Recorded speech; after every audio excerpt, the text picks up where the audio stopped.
Hello मेरे प्यारे बच्चों, आज मैं पढ़ाऊंगा कि इंटीजर से हम क्या चीज़ समझ सकते हैं कि क्या है integer.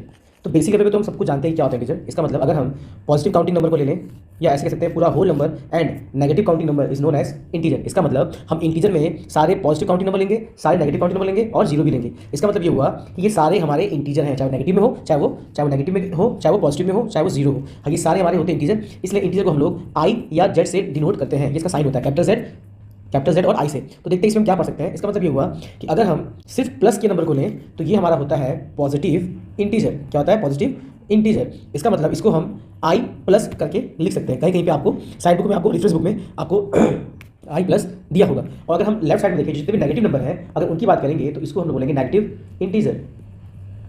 It means I negative. तो कहीं पे जैसे आई नेगेटिव लिखा होगा तो आप समझ जाइएगा कि ये नेगेटिव इंटीजर बात कर रहा है। कहीं पे लिखा होगा आई पॉजिटिव तो ये पॉजिटिव की बात कर रहा होगा। तो इससे ये समझ में आता है कि हम कहीं ना कहीं काउंटिंग नंबर को, जिसको हम लोग बोलते हैं नेचुरल नंबर, यानी सारे counting number is positive integer. ठीक है।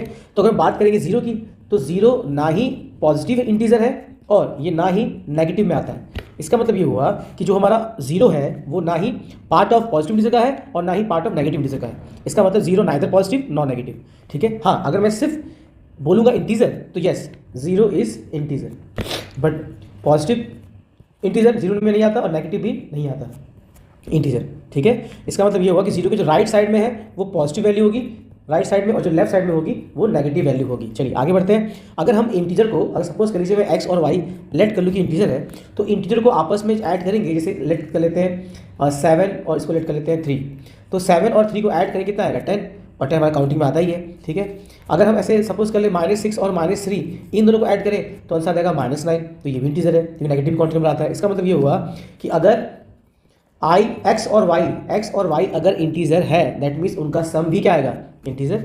उनके स्क्वायर का सम भी क्या आएगा? अगर मैं 5 ले लूँ, 5 का स्क्वायर प्लस -3 का स्क्वायर कर लूँ, 5 और -3 दोनों इंटीजर में आते हैं, नेगेटिव पॉजिटिव। तो 5 का स्क्वायर 25, -3 का स्क्वायर 9। तो ये आपको ऐड करने पे आपको मिल जाएगा 34, और 34 भी कहीं ना कहीं काउंटिंग का पार्ट है।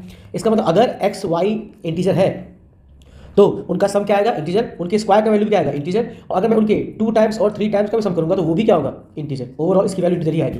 तो ऐसे अगर मैं इनको माइनस करूंगा तो 5 - 2 करूं या 2 - 5 करूं, इसमें वैल्यू आएगी -3, वो भी इंटीजर में आता है। इसमें आएगी +3, वो भी इंटीजर में आता है। इसका मतलब उनके डिफरेंस की वैल्यू भी क्या होगी? इंटीजर। और y - x करेंगे तो वो भी क्या होगा? इंटीजर। उनके स्क्वायर का डिफरेंस भी क्या आएगा? इंटीजर। ठीक है। ये भी क्या होगा? हमारा इंटीजर। उन दोनों के अगर हम x और y का कर ले प्रोडक्ट तो उनका प्रोडक्ट भी क्या आएगा? इसे हम लेट कर लेते हैं 10, यहाँ लेट कर लेते हैं 0, आंसर आ गया 0। हम x लेट कर लेते हैं -6, y लेट कर लेते हैं -3, आ जाएगा -5 + 6 = 18। ये इंटीजर है। इसका मतलब उनका प्रोडक्ट भी इंटीजर होगा, उनके स्क्वायर का प्रोडक्ट भी क्या होगा? उन दोनों के स्क्वायर का प्रोडक्ट भी क्या होगा? इंटीजर होगा। तो ये बेसिक बातें हमको